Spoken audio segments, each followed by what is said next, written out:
YouTube. My name is Lacey. My husband is Rob.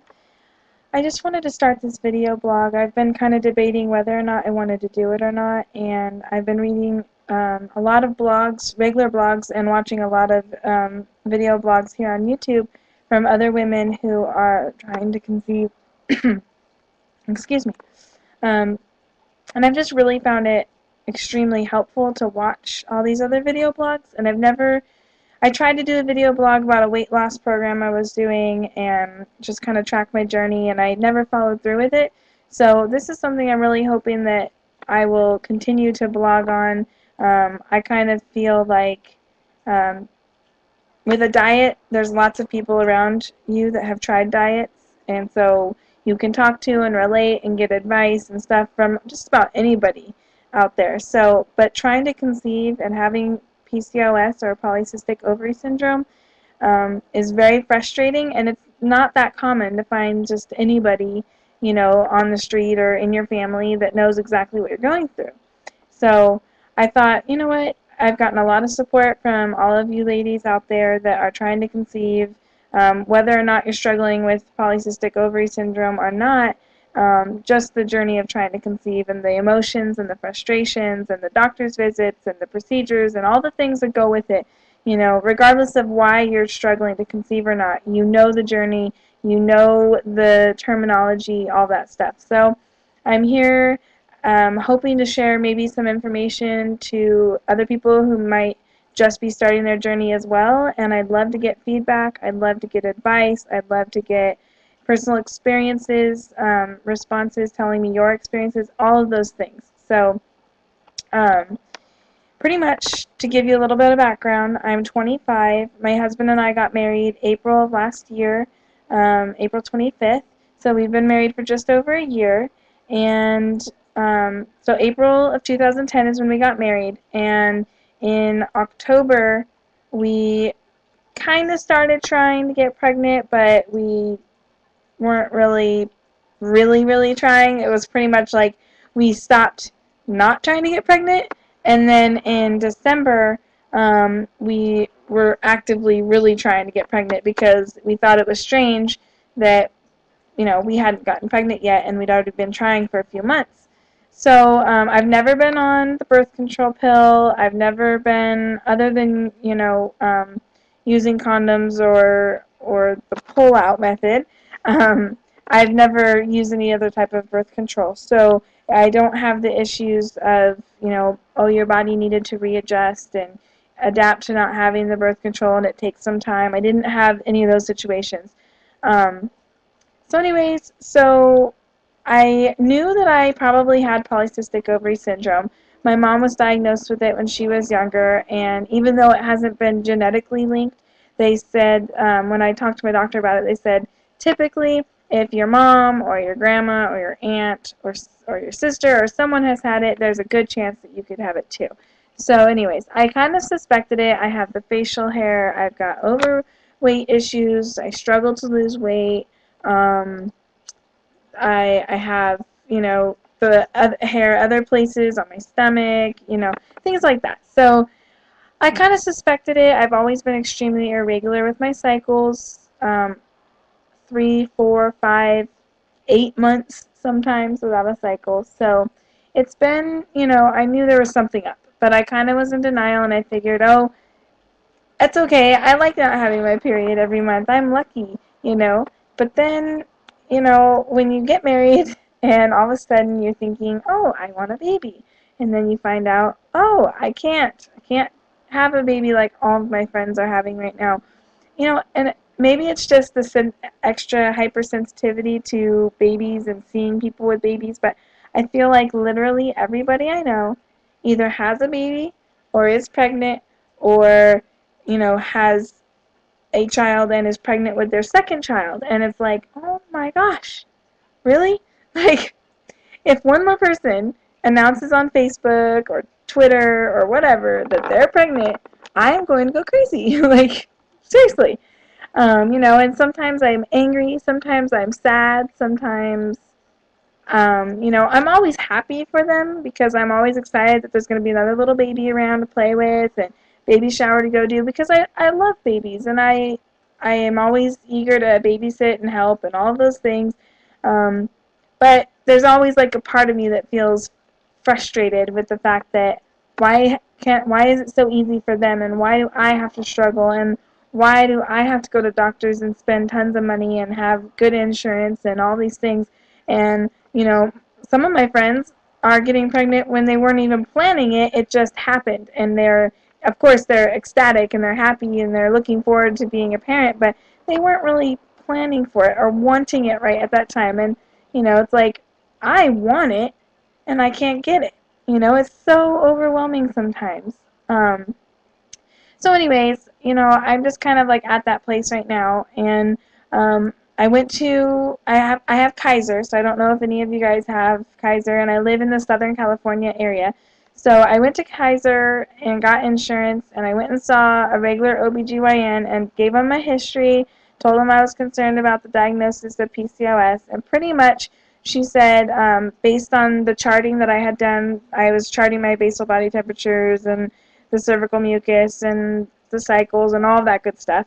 And anyways, based on all of that information and my history, she said it sounds like I did have polycystic ovary syndrome, but that she wanted to refer me to an RE, or a reproductive endocrinologist. So she also ordered a full workup on all my blood, so I went and did the lab work, and then I scheduled an appointment when my referral came through for the reproductive endocrinologist. And she said that because I would have the diagnosis of PCOS, that I could see the RE without it being considered fertility, because I don't have fertility coverage. I only have maternity coverage, which only helps you out if you are pregnant. So anyways, imagine that, paying for insurance, and I can't even, get the medical care I need. But anyways, so I went to the reproductive endocrinologist, and they did the transvaginal ultrasound, which is, the internal ultrasound of my uterus and ovaries. And at that point, I hadn't had a cycle since October, and that was in January that I went. So she said there was a lot of buildup on the lining of my uterus, and that my ovaries looked like classic polycystic ovary syndrome textbook photos that they had gotten from the ultrasound. So she gave me a couple of the photos, and if I can find them, I will share them with you on my next video. But yeah, so pretty much she said, definitely based on the results from my blood work, I had high testosterone levels, and my FSH and one other hormone level, and I don't remember what it was. They are very imbalanced. So she put me on metformin, which is a really common first step. She said that 1 in 3 women with PCOS achieve pregnancy while taking 1,500 milligrams of metformin a day. So she wanted me to take metformin for 3 months and then come back and do a follow-up with her.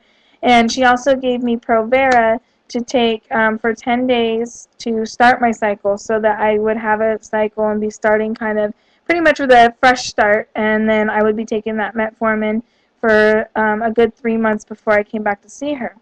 So last week on Thursday, we went back for my follow-up appointment, which I was a little late on getting in. I was more like 4 months on metformin before I got back. But either way, I still hadn't had a cycle since February 24th till June 16th. So it had been almost 4 months since I had had a cycle again. So obviously the metformin wasn't working. So when I went in, she said, redo the Provera again to start your cycle, which I'm on. Today I will be day 7 of taking the Provera, and I'm already starting my cycle. AF is here, starting to arrive already. So that's good, though, because then if I do ovulate in the next month or two, even if I don't have a period in between there, I could get pregnant, and at least the lining will be new and fresh and ready for pregnancy. So anyways, I don't know that that'll even happen, but that's the theory, I guess. So, I got the standard lecture about taking the Provera, continue taking my metformin, make sure that my husband and I are baby dancing 4 to 5 times a week, at least every other day, And if I think that I might be ovulating based on cervical mucus or basal body temperatures or ovulation predictor kits, that we should make sure we're baby dancing every day during that period.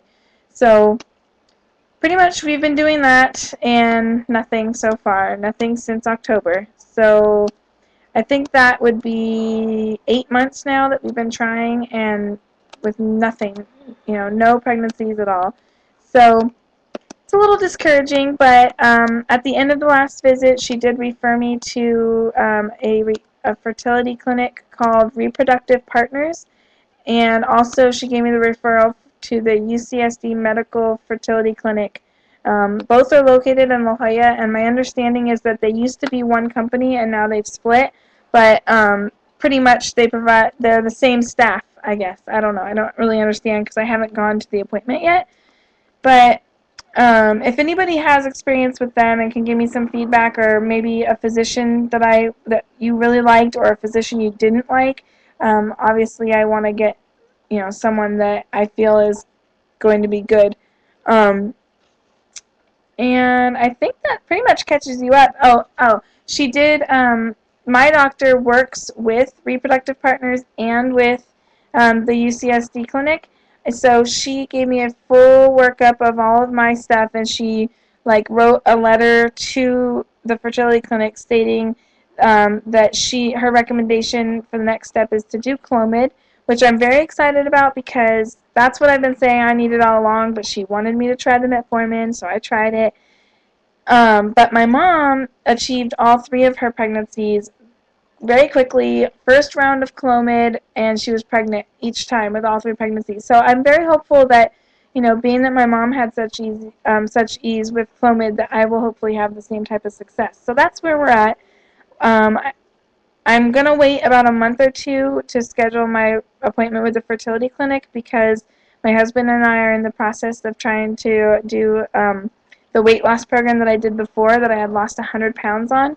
And then after we got married, I gained back 45. So right now I'm at 195 pounds, and I'd like to get down a good 10 or 15 pounds before I schedule an appointment, because I know that even just that amount of weight loss can really help with PCOS patients and regulating cycles. So hopefully that, hopefully something will work. And like I said, please share, any information you have about Clomid, about metformin, about PCOS, about reproductive partners, the fertility clinics. What questions should I ask? What answers should I have prepared? Oh, and I know my other question. My other question was, do you have to, if I already know that I have PCOS and it's most likely the cause of me not ovulating, do you think it's necessary, or do they give you the option to opt out of doing the semen analysis for my husband and also the the x-ray scan of my fallopian tubes to see if they're blocked? Because I really feel like those tests are somewhat unnecessary when you know you are anovulatory and you have PCOS. And, I feel like I should try a round of Clomid first, and if that doesn't work the first round, then maybe try the one or both of those other tests, and then maybe try another round if it's neither one of those things. But I don't want to spend $150 on a semen analysis if it's just because my ovaries aren't ovulating, so give me your feedback on that. Let me know what you think. And I hope that I'm able to join the trying to conceive video bloggers out there, and that I'll get myself some followers. And, I really would love your feedback. It's a great connection. It's been so helpful to me, and I continue to follow the blogs, and I'll try to continue to make my own. All right? Thanks, guys. Hopefully I'll talk to you again soon. I'll try to update you on the weight loss and when I get my next appointment scheduled. Okay, bye.